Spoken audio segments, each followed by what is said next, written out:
Asalaamu calaykum waraxmatullahi wabarakaatu. Kusoo dhawow Somali Technology. Muuqaalkan waxaa ku tusiya qaabka aad kombiyuutarkaaga magaca ugu bedeli lahayd.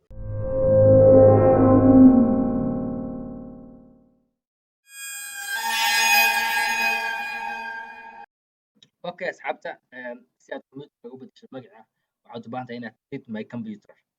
Hadda my computer ayaan ku dhufanayaa.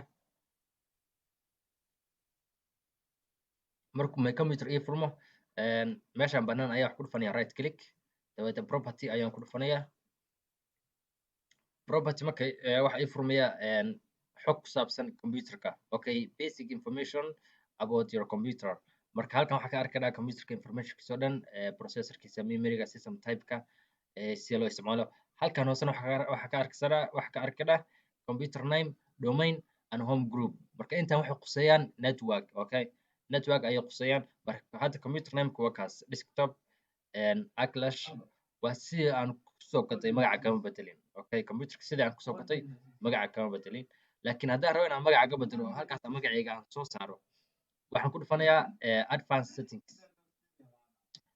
Advanced settings ayaa waxaan ku dhufanayaa, dabeetana waxaan dooranayaa computer name.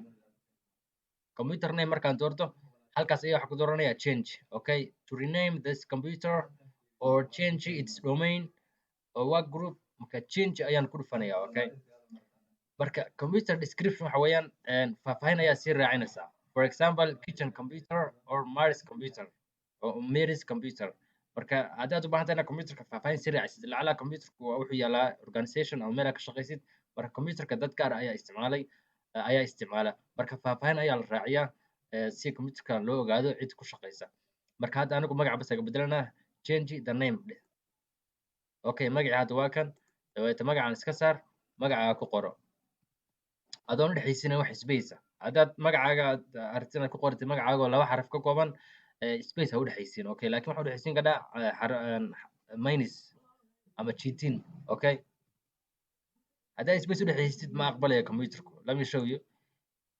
If I put there Ahmed chat oo space aan u dhexaysiyo, ma aqbalayo. Okay, computerkan ma aqbalo. Wuxuu aqbalaa special character ama signs, these signs.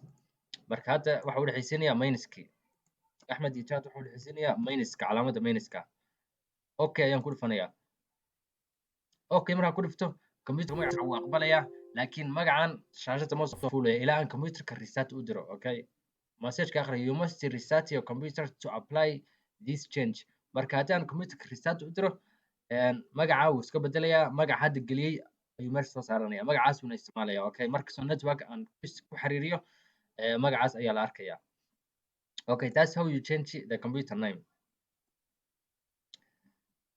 Let me show you another way. I will research later. Okay, you can. Okay, hab kale oo aad u bedeli kartid ayaan ku tusayaa.